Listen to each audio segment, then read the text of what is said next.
Jess Hilarious, the comedian and radio host. Threw shade at Love Island couple Olandria and Nic.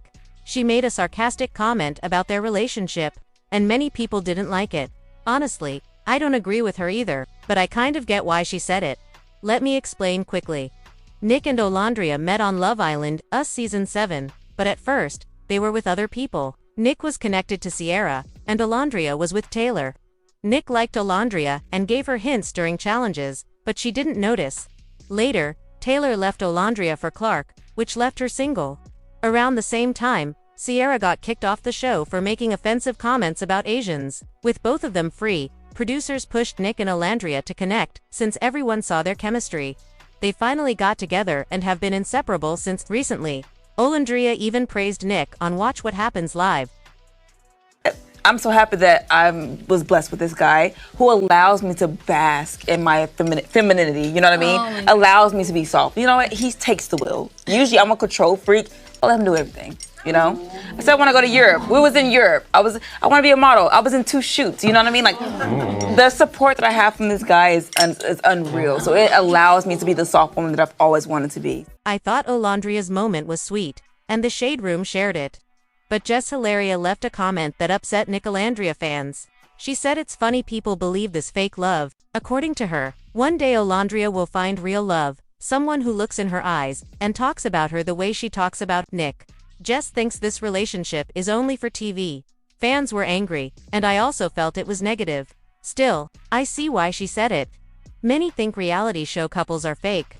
After couples like Jana and Kenny or Whitney and Locken broke up, people got more doubtful. And when it comes to black women in interracial relationships on these shows, some fear they might be used, not truly loved. Kenny used Jana for a whole year.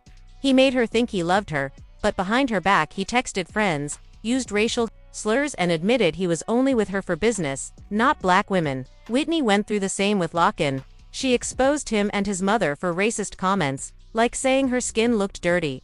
He watched her money, insulted her looks, and clearly wasn't attracted to her, just with her for business and opportunities. This happens a lot on reality shows. Many join fake relationships for brand deals, followers, and money. That's why Jess said Nic isn't truly into Olandria. She thinks he's using her, but I believe Nic sees Olandria's popularity. She and Shell were the it girls of Love Island, and yes, it helps his image. Still, I also believe he genuinely likes her, because he was into her from the very start. When I walked in, like, you were one of the most beautiful women I've ever seen. The way Olandria talks about Nic and how he goes out of his way to treat her well and take the lead, he's showing a lot of green flags. So I don't think it's fair to put him in the same box as Kenny or Locken. I get why some people are skeptical, but from what I've seen and heard, I feel pretty positive about Nic Olandria's relationship. Okay. Most romantic thing Nic has done for you since leaving the show? It is so insane how much I just spoke over my life in the past few years and how everything is coming to fruition now. Wow. So like I always said, like, oh, I wanted to go to Disneyland and all these things, like made that happen immediately. Never been to Europe. He made sure I was a part of his campaign trips where it was paid for and I was able to go to Europe for the first time and went to Greece. Like, he's so intentional. It is insane. That's amazing. He listens and he acts immediately. Mind you, we've only been coupled up for like 2 or 3 weeks. And he's marked off so many things on my list already. Oh my God. The first few weeks of dating each other. So I'm like, oh my goodness, no man has ever in my 27 years has shown me this much like consistency and, you know, just seeing that I just feel so seen with him, you know? It's amazing. Yeah. He knew I wanted to be a model. So the first 2 campaigns we shot was people that he's worked with in the past. He made sure I was part of those campaigns to start getting my foot in the door as far as modeling. Okay, and this those guy's a pictures keeper. blew up so much to where like so many people was reaching out to me and like noticing me. We got like 2 Vogue shout outs and like Teen Vogue. Oh my gosh. It's become so big. And it's like I wouldn't have been in this position if it wasn't for this guy that was able to like put me in this position. You know what I mean? Totally. I love it. Totally. Intrigued. Instead of being intimidated, he's like intrigued. Amazing. Like, you're such a mystery to me. I want to find out, like, figure out who you are. Yeah, he's definitely into her. Now, moving to music, shout out to Chloe Bailey. She was recently featured on the remix of Trinidadian artist Young Bretta's song The Greatest Bendover, Take It Easy, along with Ghanaian artist Molly. I really like this track. It's a soca song with Caribbean vibes that make you feel good and want to dance. Honestly, Nicki Minaj would have been amazing on it too, but I still love the remix. What I really like is that Chloe is now branching out to the international market. That's a smart move, because in the US, her career feels a bit shaky with all the industry politics behind the scenes. She has said she won't sell her soul or sleep her way to the top, so she's working hard to stay afloat. To me, collaborating with global artists and reaching international fans is the perfect next step for her career. Now, let's talk about Cardi B's new single. People say it's underperforming. She dropped Imaginary Players, which samples Jay-Z's 90s track of the same name.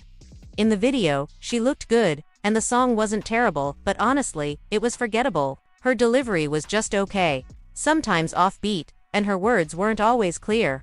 It felt mid, not a strong single for Cardi. The hype mainly came because of the Jay-Z sample. Let's be real, Jay-Z cleared it for Cardi just to spite Nicki Minaj, not because the song impressed him. Some even think he might have set her up. A viral tweet said, Jay-Z setting up Cardi so Megan can join the female rap top 3. And honestly, it makes sense. Cardi isn't his artist, Megan is.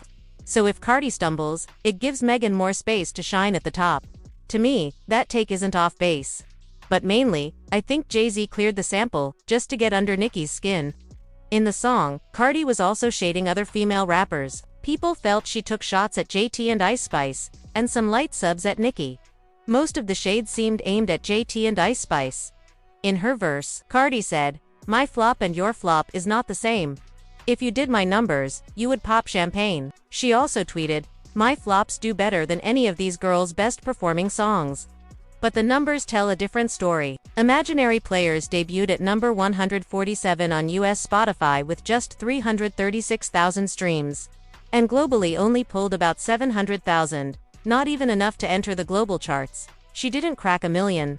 The problem is, Cardi shaded other rap girls while her own debut numbers were lower than some of Ice Spice's songs. So she really can't shade Ice Spice or any of the other girls with numbers like this. At this point, Cardi needs to lock in and drop a strong single that actually sticks. Because it's crunch time and she still hasn't delivered a real hit for her upcoming album. Anyway, what do you all think? Drop your thoughts in the comments. Like, subscribe, and share this video. Thanks for watching. See you next time.